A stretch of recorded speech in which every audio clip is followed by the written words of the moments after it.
अस्सलाम वालेकुम। मेरा नाम जावेद इकबाल है। गुज़िश्ता वीडियो में मैंने आपको स्टीफन आर कोवे की किताब the 7 habits of highly effective people का तारुफ करवाया था। साथ ही साथ जो पहली आदत है बीइंग प्रोएक्टिव, मैंने उसके बारे में आपको मुख्तसरन बताया था। आज उसी तसलसल में जो दूसरी आदत है habit 2 begin with the and in mind, यानी मकसद या मंजिल को जहन में रख कर शुरुआत करें।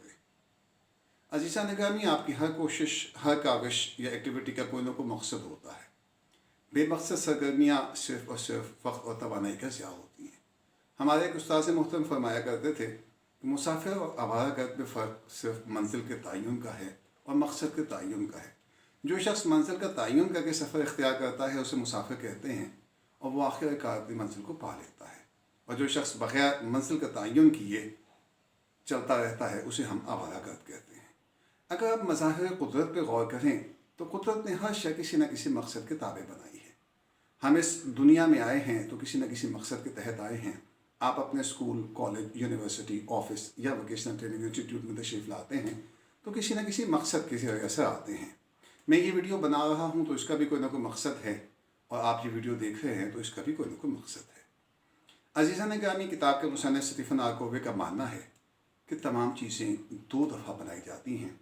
पहली दफ़ा कोई चीज़ आपके जहन में बनती है और दूसरी दफ़ा वो फिज़िकली बनाई जाती है। आप मकान की मिसाल ले लीजिए। मकान पहले जहन में बनता है। कोई शख्स सोचता है कि मैं एक मकान बनाऊंगा जिसमें इतने कमरे होंगे, उसमें बच्चों के लिए जगह होगी, उसमें बच्चों का कमरा होगा, उसमें बड़ों का कमरा होगा, उसमें ये सब कुछ होगा और उसके अंदर प्ले ग्राउंड होगा, नहीं होगा। उसके बाद वो कागज़ पर या कंप्यूटर पर उसका नक्शा बनता है और आखिरकार वो फिज़िकली बनाया जाता है। अज़ीज़ा निगामी, इस आदत को अपनाने का बेहतरीन तरीक़ा ये है कि आप अपनी कोई ना कोई मिशन स्टेटमेंट बना लीजिए।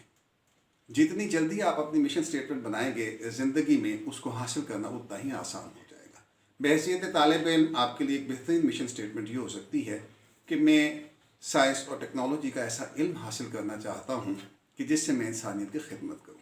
आज अगर आप देखिए कि वो लोग जो कोरोना वायरस की वैक्सीन बना रहे हैं या बना चुके हैं या बनाने के करीब हैं, ऐसा नहीं है कि उन्होंने आज सोचा होगा कि हमने कोरोना वायरस की वैक्सीन बनानी है और वो कल बना चुकेंगे। उन्होंने अरसे दराज पहले अपना एक मिशन बनाया होगा कि हमने साइंस और टेक्नोलॉजी का इल्म हासिल करना है और कोई ना कोई ऐसा काम करना है जो इंसानियत के लिए फ़ायदा मंद हो। आज जब ज़रूरत पड़ी, एक वायरस ने इंसानियत पर हमला किया, तो उन्होंने अपने उस इल्म को बरूका लाते हुए ये फ़ैसला किया, ये कोशिश की, ये काविश की, और उनकी उस कोशिश और काविश के नतीजे में इंशाअल्लाह कोरोना वायरस की वैक्सीन बन जाएगी। तो मैं दोबारा आदत नंबर 2 को दोहराता हूँ, begin with the and in mind, कि अपनी मंजिल का तयन करके शुरुआत करेंगे तो आपके लिए मंजिल का हुसूल आसान हो जाएगा। पहली आदत हमने बताई थी, स्टीफन आर कोवे ने जो पुरअसर लोगों के साथ आदत बताई, बीइंग प्रोएक्टिव। दूसरी आदत जो आज हमने आपको बताई है, begin with the and in mind. कल इंशाअल्लाह तीसरी आदत के साथ आपकी खिदमत में हाजिर होंगे। अपना बहुत ख्याल रखिएगा। अल्लाह हाफ़िज़।